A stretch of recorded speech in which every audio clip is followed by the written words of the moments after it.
Hi everyone, I'm here to tell you about the radiographic areal density measurements that we've set up on the Omega EP laser system.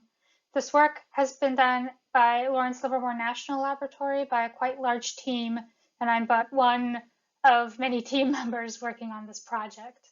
So radiography is really quite a powerful diagnostic. Here I'm showing some images taken on other laser systems. So here we see one from Remington et al. Of side-on Rayleigh-Taylor radiography. This one from Saupe is done at Omega and NIF, showing an imploding capsule. And the French group by the Resseguier is showing ejection coming from tin done at Lully. And so prior to our involvement in these Omega EP experiments, there wasn't really an equivalent system set up for EP. So the concept of how a radiography system is set up is pretty straightforward. We have a target, we have a detector of some kind, and there's some kind of X-ray source. And so the X-ray source illuminates the target, and then you get a signal on the detector, right? And then the amount of magnification that you get is going to be determined by dividing the X-ray to detector distance by the X-ray to target distance. And so in this system, you can imagine that if the X-ray source location and the detector location are fixed and you translate the target, then you're going to be able to get a higher magnification. However, it's going to be at the expense of the amount of target that you're imaging. And so there's a little bit of play in a system like this in terms of what magnification you can get, but also what field of view that you're imaging. So for us at the Omega laser, we're going to use a laser ablated microflag or microwire as an X-ray source. The target's going to be some kind of laser driven target because we want to capture what happens at some high pressure or temperature or plasma state. And the detector is called the shielded image plate detector. So it's a big box that contains an image plate basically. So on Omega EP, we had to sort of think through the way that this radiography system might be set up. So I have here a picture of what the chamber looks like. And the first thing that you kind of think of is, well, how can I generate my X-rays? And so I've put in beams 1 and 2 that are the only ones available to be used for short pulse generation. And then we think, how can I drive my target? And so I have here the other 2 beams 3 and 4 that are going to be able to illuminate on your targets.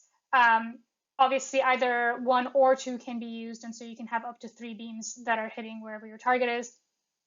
And then the third thing, right, is going to be what can my detector sit on? And so we've identified these 2 tins as being the potential ones that we could use. And the reason for that is because if we're using TIM 12 along this direction, and you imagine that you have a laser that's sort of illuminating a target over here, then this direction would be roughly face-on radiography. And so you're looking at the back of a target that's being hit with a laser. And this direction here would be roughly side-on radiography. And so we've set up situations for both of those.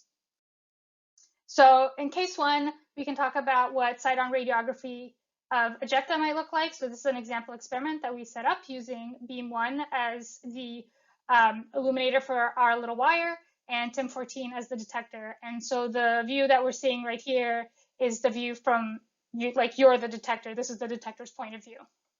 So what we're looking at here is we have 2 tin foils that are being illuminated by lasers. There's a little tin fiducial that's going to be used for areal density measurements, and then there's a grid that's going to be used for 2D spatial measurements. And those are the beams that we're illuminating our system with. And so based on the way that this particular experiment was set up, the field of view is approximately described by this rectangle. And so when we look at what the data looks like, this is one of the shots that we took, we can see these are our 2 ejecta streams that are being generated by the sample. We have the fiducial over here, and then we have a grid over here that we can use for spatial measurements, like I said. And so by measuring across the grid and knowing what the grid spacing is, we can determine kind of what the lateral dimension of these jets is. And by using this tin fiducial, we can kind of determine what the areal density is. And I'll talk a little bit more about the areal density math later. So our second case is going to be face-on radiography of RT growth. And so what I have here is a little microflag that's being illuminated by beam 1. And then we have another tin target, and this one's actually being illuminated by all 3 beams. You can't see both 2 and 4 separately because they're kind of on top of each other in this view. But they create like one long laser pulse that's hitting the target. And then the detector in this view is going to be over here. So if we rotate this to look again from the point of view of the detector, we can see where all the beams fit. And so the target looks kind of something like this, where we have, again, some steps for areal density measurement. In this case, we have a knife edge that's going to give our spatial resolution. And then there's some more fiducial ripples that we're going to use for our it's a seeded ripple package.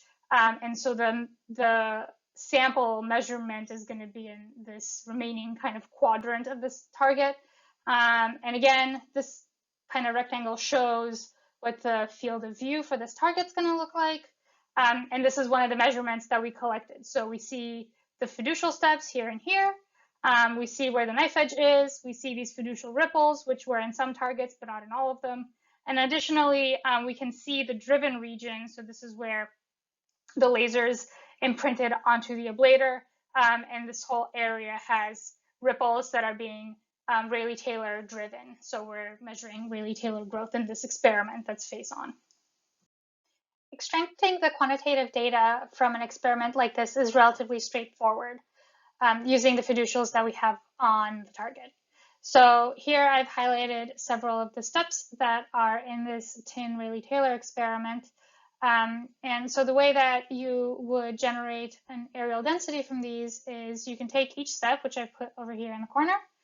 These are the nominal thicknesses for each of these fiducial steps. And you can average the photoluminescence signal from each of these steps and then generate a calibration curve like this one that shows photostimulated luminescence as a function of thickness, which can then be used to convert any part of the target. For instance, this is one of our driven rippled areas that currently this part is in pixel as a function of pixel. So we could take a line out like this one down here that is in pixel distance as a function of now thickness instead of photoluminescence. So I hope that this has given you a pretty good idea of the way that these types of radiography experiments can be accomplished on the EP laser. Thank you very much for your attention and time.